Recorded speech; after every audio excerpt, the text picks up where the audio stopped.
Hello, good morning, जोहार। मैं संजय और आप देख रहे हैं न्यूज़ झारखंड। चलिए जानते हैं आज के मुख्य 25 बड़ी खबरों को। झारखंड में अब कोई भी अवैध मकान नहीं टूटेगा। हेमंत सरकार लाएगी नई नीति। 7 लाख मकान मालिकों को होगा फायदा। राज्य भर के बिना नक्शा के बने भवनों को अब नहीं तोड़ा जाएगा। ऐसे मकानों को वैध करने के लिए हेमंत सोरेन सरकार जल्द ही एक नीति बनाएगी। सरकार की इस पहल से करीब 7 लाख अवैध मकान मालिकों को सीधा फायदा होगा। यह आश्वासन झारखंड चैम्बर ऑफ कॉमर्स के प्रतिनिधिमंडल से मुलाकात के दौरान मुख्यमंत्री हेमंत सोरेन ने दी है। मुख्यमंत्री ने यह भी आश्वासन दिया है कि इस समस्या के निपटारे के बाद होल्डिंग टैक्स में की गई अप्रत्याशित वृद्धि से हो रही कठिनाइयों पर भी सरकार पुनर्विचार करेगी। राज्यसभा सांसद और federation of Jharkhand chamber of commerce and industries की पॉलिटिकल कोऑर्डिनेशन कमेटी की चेयरमैन डॉक्टर महुआ माझी के नेतृत्व में गुरुवार को एक प्रतिनिधिमंडल ने मुख्यमंत्री से मुलाकात की। मुलाकात के दौरान चैम्बर के सदस्यों ने राज्य में अब तक बने सभी अवैध भवनों, आवासीय एवं वाणिज्य को वैध करने के लिए बिल्डिंग रेगुलराइजेशन स्कीम लाने का आग्रह किया, जिस पर मुख्यमंत्री ने सहमति जताई। झारखंड में ओबीसी आरक्षण पर राजनीति शुरू। सरकार के निर्णय के खिलाफ धरने पर बैठी झारखंड बीजेपी नगर निकाय चुनाव में ओबीसी आरक्षण समाप्त किए जाने का मुद्दा तूल पकड़ने लगा है। इसके खिलाफ गुरुवार को झारखंड बीजेपी ओबीसी मोर्चा की ओर से राजभवन के समक्ष धरना दिया गया। बीजेपी के नेताओं ने कहा है कि निकाय चुनाव में ओबीसी आरक्षण लागू नहीं किया जाता है तो पार्टी सड़क पर उतरकर आंदोलन करेगी। धरना पर बैठे भारतीय जनता पार्टी के नेताओं ने इस दौरान हेमंत सरकार के फैसले पर कड़ी आपत्ति जताते हुए सरकार के खिलाफ नारेबाजी की। बीजेपी प्रदेश अध्यक्ष दीपक प्रकाश ने कहा है कि सरकार का यह फैसला जन विरोधी है और इसके खिलाफ भारतीय जनता पार्टी न सिर्फ सड़क पर उतरेगी बल्कि सदन में भी सरकार को घेरेगी। धरने पर बैठे भाजपा कार्यकर्ताओं को पूर्व मुख्यमंत्री बाबूलाल मरांडी, सांसद आदित्य साहू, विधायक समरी लाल और नीरा यादव ने कहा है कि सरकार के इस फैसले के विरोध जनता की मदद से बड़ा आंदोलन करेंगे। कोर्ट फीस में संशोधन पर अंतिम बैठक 3 को। कोर्ट फीस में संशोधन के लिए सरकार की ओर से बनी 3 सदस्यीय कमेटी ने कई बैठक की है। 3 नवंबर को कमेटी की अंतिम बैठक होगी। इसमें संशोधन पर निर्णय लिए जाने की संभावना है। राज्य के महाधिवक्ता राजीव रंजन ने गुरुवार को हाईकोर्ट को यह जानकारी दी। इसके बाद chief justice doctor Ravi Ranjan और जस्टिस सुजीत नारायण प्रसाद की अदालत ने मामले की सुनवाई 9 नवंबर को निर्धारित कर दी। सरकार की ओर से कोर्ट फीस में बढ़ोतरी के खिलाफ झारखंड बार काउंसिल ने जनहित याचिका दायर की है। लातेहार न्यायालय में हंगामे पर सुनवाई 11 को। लातेहार न्यायालय परिसर में टाना भक्तों के हंगामे के मामले में जवाब दाखिल करने के लिए मुख्य सचिव और डीजीपी की ओर से समय मांगने के बाद हाईकोर्ट ने मामले की सुनवाई की तिथि 11 नवंबर निर्धारित कर दी है। गुरुवार को महाधिवक्ता ने अदालत को बताया है कि इस मामले में अभी जवाब दाखिल नहीं हो सका है, इसके लिए समय चाहिए। इसके बाद chief justice doctor Ravi Ranjan और जस्टिस सुजीत नारायण प्रसाद की अदालत ने इस आग्रह को स्वीकार करते हुए सुनवाई 11 नवंबर निर्धारित कर दी। 10 अक्टूबर को टाना भक्तों ने लातेहार अदालत परिसर में हंगामा किया था, पथराव और तोड़फोड़ की थी। इसमें कुछ पुलिसकर्मी घायल भी हुए थे। लातेहार के प्रधान जिला जज की रिपोर्ट पर संज्ञान लेते हुए हाईकोर्ट ने मामले को जनहित याचिका में तब्दील किया और मुख्य सचिव और डीजीपी से पूरे मामले में रिपोर्ट मांगी थी। गुरुवार को सरकार ने जवाब दाखिल करने के लिए समय की मांग की है। खबरों में आगे बढ़ने से पहले आपसे रिक्वेस्ट है कि अगर आप चैनल को सब्सक्राइब नहीं किए हैं तो प्लीज चैनल को सब्सक्राइब करके बेल आइकन प्रेस कर दे, जिससे आपको झारखंड की हर छोटी बड़ी खबर का अपडेट आप तक पहुंचता रहे। चलिए बढ़ते हैं खबरों की ओर। राष्ट्रीय आदिवासी नृत्य महोत्सव, सीएम को छत्तीसगढ़ सरकार का मिला निमंत्रण। छत्तीसगढ़ की राजधानी रायपुर में आगामी 1 से 3 नवंबर को तृतीय राष्ट्रीय आदिवासी नृत्य महोत्सव का आयोजन होना है। इससे लेकर झारखंड के मुख्यमंत्री हेमंत सोरेन को छत्तीसगढ़ सरकार की तरफ से निमंत्रण मिला है। छत्तीसगढ़ के विधायक खेल साई सिंह, संसदीय सचिव रश्मि आशीष सिंह, संयुक्त कलेक्टर संदीप ठाकुर, सुभाष गोयल और कन्हैया लाल अग्रवाल ने गुरुवार को हेमंत सोरेन से मुलाकात की। इस दौरान उन्होंने मुख्यमंत्री को इस महोत्सव में शामिल होने के लिए निमंत्रण पत्र दिया। उन्होंने मुख्यमंत्री को बताया कि 3 दिवसीय इस महोत्सव में झारखंड समेत सभी राज्यों एवं केंद्र शासित प्रदेशों के आदिवासी कलाकारों के दलों को प्रस्तुति देने के लिए आमंत्रित किया जा रहा है। इस महोत्सव के आयोजन का मकसद आदिवासी कला, संस्कृति और कलाकारों को बेहतर मंच प्रदान करना है। झारखंड में 10,000 पदों पर नियुक्ति, हेमंत सरकार ने तय किया परीक्षा पैटर्न। झारखंड सरकार ने विभिन्न विभागों में डिप्लोमा व तकनीकी श्रेणी के कई श्रेणी के पदों पर नियुक्ति का रास्ता साफ हो गया है। इन श्रेणी के पदों पर नियुक्ति के लिए आयोजित होने वाली प्रतियोगिता परीक्षा का पैटर्न तय किया गया है। साथ ही जिन विषयों से परीक्षा में प्रश्न पूछे जाएंगे वह भी निर्धारित कर लिया गया है। कार्मिक विभाग ने इसे लेकर झारखंड कर्मचारी चयन आयोग परीक्षा डिप्लोमा तकनीकी विशिष्ट योग्यता संचालन नियमावली में संशोधन किया है। इससे राज्य में लगभग 10,000 डिप्लोमा एवं तकनीकी योग्यता से संबंधित पदों पर नियुक्ति का रास्ता साफ हो गया है। डिप्लोमा एवं तकनीकी श्रेणी के पदों पर नियुक्ति के लिए आयोजित होने वाली प्रतियोगिता परीक्षा पद या सेवा बार एक पत्र की होगी। 3 घंटे की परीक्षा में प्रश्नों की कुल संख्या 180 होगी। इसमें जो संबंधित सेवा या पद के लिए गठित नियमावली के तहत संबंधित विषय से 120 प्रश्न होंगे, जबकि सामान्य ज्ञान से 60 प्रश्न पूछे जाएंगे। भारतीय महिला हॉकी टीम के राष्ट्रीय कैंप का आयोजन, झारखंड की 4 खिलाड़ियों का चयन। भारतीय महिला हॉकी टीम के राष्ट्रीय कैंप के लिए झारखंड की 4 खिलाड़ी आमंत्रित हैं, जिसमें सिमडेगा की 3 महिला हॉकी खिलाड़ी सलीमा टेटे, संगीता कुमारी, ब्यूटी डुंगडुंग और खूंटी की निक्की प्रधान शामिल हैं। कैंप का आयोजन 25 अक्टूबर से 26 नवंबर तक साइंस सेंटर बेंगलुरु में हॉकी इंडिया द्वारा किया जा रहा है। निक्की, सलीमा और संगीता पहले से भारतीय महिला हॉकी टीम के सदस्य हैं। वही ब्यूटी डुंगडुंग जो जूनियर भारतीय महिला हॉकी टीम की सदस्य थी, उसे भी इस बार भारतीय महिला हॉकी टीम में चयनित किया गया है। सलीमा टेटे, संगीता कुमारी और ब्यूटी डुंगडुंग सिमडेगा जिले की है और निक्की प्रधान खूंटी जिला की है। पलामू के छतरपुर में 5 लाख का इनामी जोनल कमांडर प्रसाद जी गिरफ्तार, कई मामले हैं दर्ज। पलामू जिला अंतर्गत छतरपुर थाना की पुलिस को बड़ी सफलता मिली है।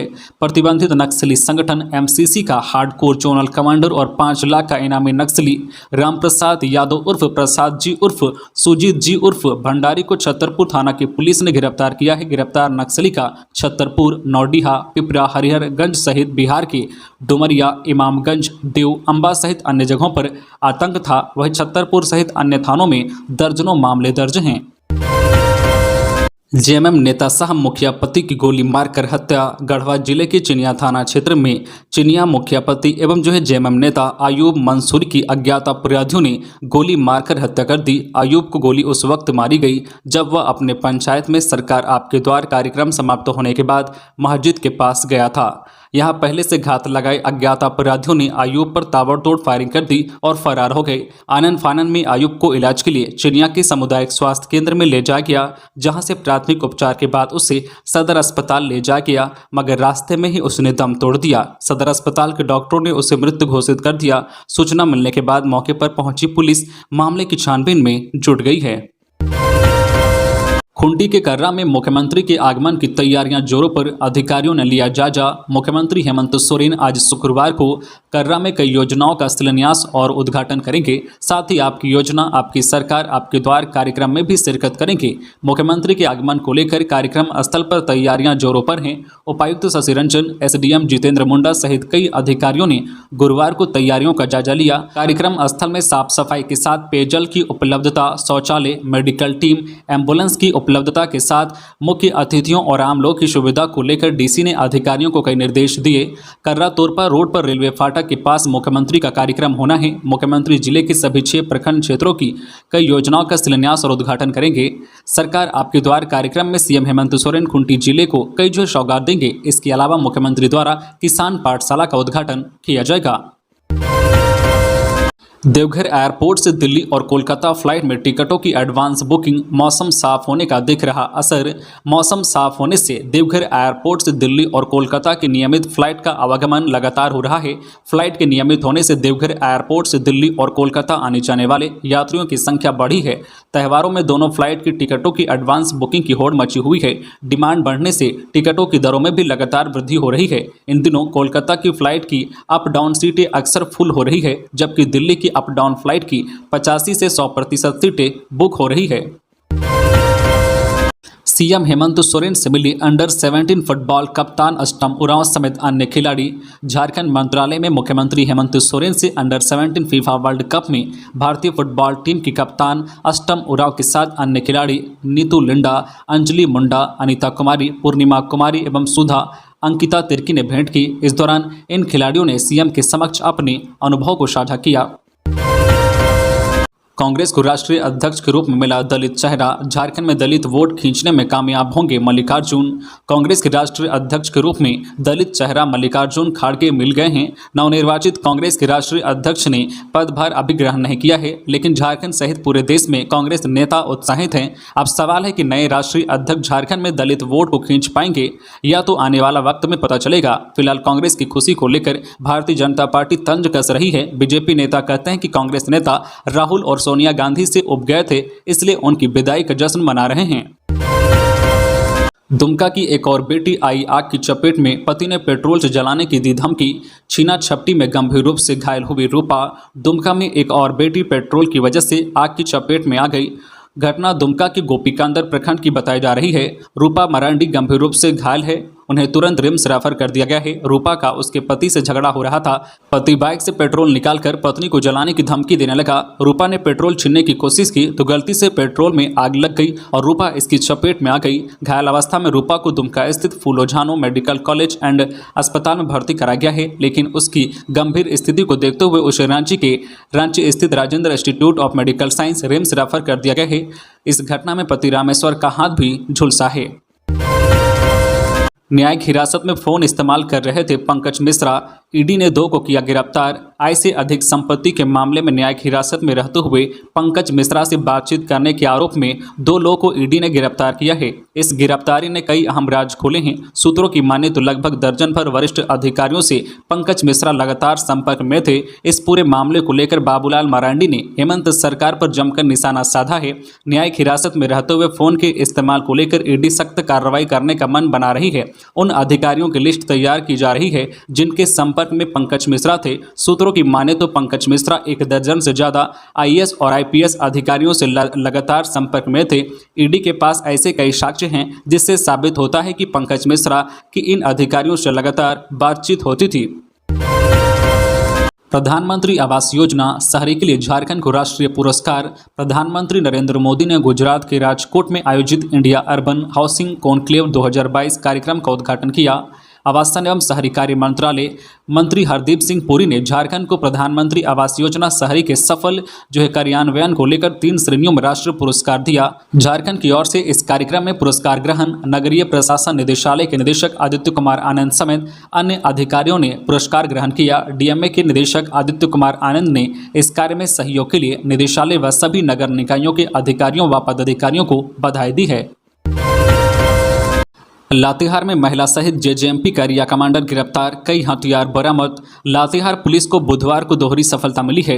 मनिका में जहां नक्सली संगठन झारखंड क्रांति मोर्चा की महिला नक्सली को गिरफ्तार किया गया, वहीं बालूमाथ के डोकर जंगल से नक्सली संगठन जेजेएमपी के एरिया कमांडर बाबूलाल गंजू उर्फ मरांडी को गिरफ्तार किया है। जेजेएमपी के गिरफ्तार नक्सली बाबूलाल के पास से पुलिस ने 8 mm का 15 कारतूस, 315 राइफल का 20 कारतूस, इंसास राइफल का 1 मैगजीन जिसमें 5 जिंदा कारतूस व 1 मोबाइल बरामद किया है।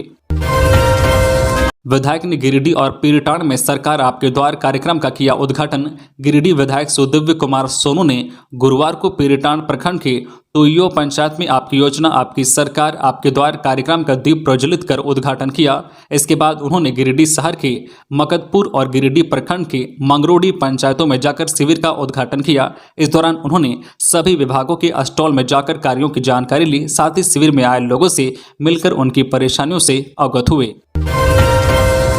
सरकार आपके द्वार कार्यक्रम में वित्त विभाग के प्रधान सचिव पहुंचे धनबाद, लोगों से लाभ लेने की अपील। आपकी योजना आपकी सरकार आपके द्वार कार्यक्रम 2.0 को गति प्रदान करने झारखंड के वित्त विभाग के प्रधान सचिव अजय कुमार सिंह गुरुवार को धनबाद पहुंचे, जहां गोविंदपुर प्रखंड के बाड़ा नावाटांड़ पंचायत में आयोजित कार्यक्रम में उन्होंने शिरकत की और ग्रामीणों से इस योजना का लाभ उठाने की अपील की। इस कार्यक्रम में प्रधान सचिव के अलावा धनबाद डीसी और जिला के तमाम पदाधिकारी मौजूद रहे। वही ग्रामीणों की भी अच्छी खासी भीड़ देखने को मिली। गुमला पुलिस ने अवैध शराब के खिलाफ छेड़ा अभियान, सैकड़ों लीटर महुआ किया नष्ट। दीपावली पर्व से पहले गुमला जिला की पुलिस ने अवैध शराब की बिक्री एवं शराबियों के खिलाफ अभियान शुरू कर दी है। सड़कों पर शराब पीकर उत्पात मचाने वालों को पुलिस सबक सिखाना शुरू कर दी है। इसी अभियान के तहत सिसई थाना के थानेदार आदित्य कुमार चौधरी के नेतृत्व में गुरुवार को सिसई पुलिस ने साप्ताहिक बाजार के किनारे शराब बेचने और पीने वालों को खदेड़ा। इस दौरान जवानों ने जमकर लाठियां भी भांजी, कई शराबियों को पीटा गया, साथ ही सैकड़ों लाखों लीटर महुआ शराब को नष्ट किया। पूजा स्थान को लेकर बवाल, रांची स्टेशन पर पूजा कक्ष तोड़ने पहुंचा प्रशासन, धरने पर बैठे विधायक, हिंदू संगठनों ने किया विरोध। रांची रेलवे स्टेशन के पास बने पूजा कमरा और भंडारगृह को रेलवे प्रशासन हटाना चाहता है।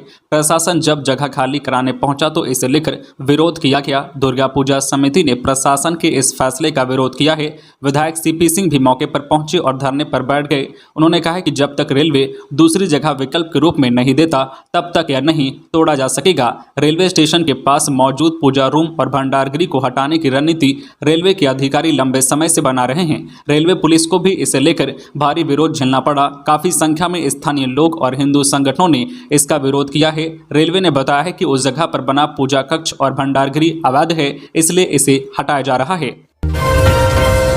झारखंड राज्य प्रदूषण नियंत्रण board Jharkhand star rating programme website की लॉन्चिंग मिलेगी। यह जानकारी झारखंड राज्य प्रदूषण नियंत्रण बोर्ड के अध्यक्ष शशिकर सामंत ने कहा है कि राज्य में वायु प्रदूषण में सुधार करने और लोग को स्वच्छ हवा देने के लिए वे प्रतिबद्ध है। स्टार रेटिंग कार्यक्रम यूनिवर्सिटी ऑफ शिकागो ट्रस्ट स्थित एपिक इंडिया के साथ साझेदारी की दिशा में एक कदम है। रांची के होटल BNR चाणक्य में झारखंड स्टार रेटिंग प्रोग्राम की वेबसाइट www.jspcb.info की लॉन्चिंग कार्यक्रम में वे बोल रहे थे। उन्होंने कहा कि इस वेबसाइट के माध्यम से उद्योग के जो PM उत्सर्जन का पता लगाने में मदद मिलेगी। इससे हम पता लगा सकेंगे कि वातावरण में वायु प्रदूषण का स्तर क्या है। झारखंड राज्य प्रदूषण नियंत्रण बोर्ड ने गुरुवार को राज्य में औद्योगिक प्रदूषण की जानकारी नागरिकों तक आसान तरीके से पहुंचाने के लिए झारखंड स्टार रेटिंग प्रोग्राम की वेबसाइट को लॉन्च किया। टाटा स्टील के कैंटीन में नाश्ते की होगी ऑनलाइन बुकिंग। टाटा स्टील के कर्मचारियों की कैंटीन सुविधाओं को लेकर गठित प्रबंधन और यूनियन की संयुक्त centralise committee management committee CCMC की बुधवार को हुई बैठक में कई अहम फैसले लिए गए। कंपनी के चीफ ज्ञान प्रकाश मिश्रा की अध्यक्षता में हुई बैठक में सदस्यों को बताया गया है कि अब खाने की तरह नाश्ते की भी जो है बुकिंग कर्मचारी ऑनलाइन कर सकेंगे। इसके लिए जल्द ही सिस्टम स्थापित किया जाएगा। जमशेदपुर लाया जा रहा 1 करोड़ का ब्राउन शुगर जब्त, 2 गिरफ्तार। जिला पुलिस की निशानदेही पर ओडिशा के बालासोर जिले में 2 जो ड्रग्स तस्करों को गिरफ्तार। उनके पास से 1.6 किलो ब्राउन शुगर बरामद किया गया है। अंतर्राष्ट्रीय बाजार में इसकी कीमत 1 करोड़ रुपए से अधिक है। जमशेदपुर से मिली खुफिया इनपुट के आधार पर ओडिशा अपराध शाखा के विशेष कार्यबल STF की एक टीम ने सोमवार को बालासोर रेलवे स्टेशन के पास छापेमारी कर मादक पदार्थों को 2 तस्करों के कब्जे से जब्त किया। गिरफ्तार व्यक्ति की पहचान बालासोर जिले के निवासी SK राजू और अमजद खान के रूप में हुई है। पुलिस ने आरोपी द्वारा इस्तेमाल मोटरसाइकिल भी बरामद कर ली है। इनके खिलाफ बालासोर में narcotics, drugs and psychotropic substance अधिनियम 1985 की धाराओं के तहत मामला दर्ज किया गया है। पाकुड़ में बम फटने से दहशत, जांच में जुटी पुलिस। जिले के मुफसिल थाना क्षेत्र के जिकरहट्टी गांव निवासी मिनारुल शेख के घर में अचानक बम फट गया। बम फटने से गांव में अफरा तफरी मच गई। मामले की जानकारी मिलते ही मुफसिल थाने के पुलिस के अलावे अनुमंडल पुलिस पदाधिकारी अजीत कुमार वेवल जांच करने पहुंचे। बम फटने की घटना के बाद से मकान मालिक मिनारुल शेख फरार है। पुलिस ने घटित घटना को लेकर मिनारुल शेख और जो है मोती शेख के विरुद्ध थाने में FIR दर्ज कर ली है। प्राप्त जानकारी के मुताबिक घर में बम बनाकर किसी घटना को अंजाम देने के लिए रखा गया था, जो अचानक फट गया। हालांकि इस घटना में हताहत होने की खबर नहीं है। बम विस्फोट की जांच करने पहुंचे पुलिस निरीक्षक उमाशंकर ने बताया कि मिनारुल शेख अपने घर के आंगन में देसी बम छुपा कर रखा था, जो अचानक फट गया। तो ये थी आज की झारखंड की टॉप बड़ी खबरें। इसी तरह झारखंड की हर छोटी बड़ी खबर देखने के लिए आप हमारे चैनल न्यूज झारखंड चैनल को सब्सक्राइब करके बेल आइकन प्रेस कर दीजिए, जिससे आपको झारखंड की हर छोटी बड़ी खबर का अपडेट आप तक पहुंचता रहे। तो आज के लिए बस इतना ही। हमें दीजिए इजाजत, फिर मिलते हैं नेक्स्ट न्यूज में।